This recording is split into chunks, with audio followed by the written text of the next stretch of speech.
onye ndu otu ndọrọndọrọ ọchịchị ka n'ọnụọgụ n'ụlọ omeiwu Anambra steeti bụ Dr. Jude Akpua na-eto gọvanọ Chukwuma Soludo maka agbammbọ ya ịkwalite ọrụ okporo ụzọ n'ime steeti ya.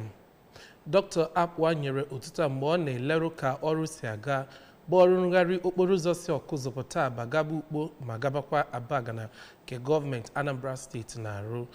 Emmanuel Chigbata ga-akọtọpụ akụkọ. Ka ọ na-egosi afọ ojuju ya na etu ọrụ ahụ si wee dị mma bụ nke awụgoro kolota, dọkịta Akpua kwuru na ya bụ ọrụ bụ nke ga-awụnyite ọnọdụ akụnụba nke ndị njikọ ọka dịka ọ na-ekwukwe nkwado ya nye gọvanọ.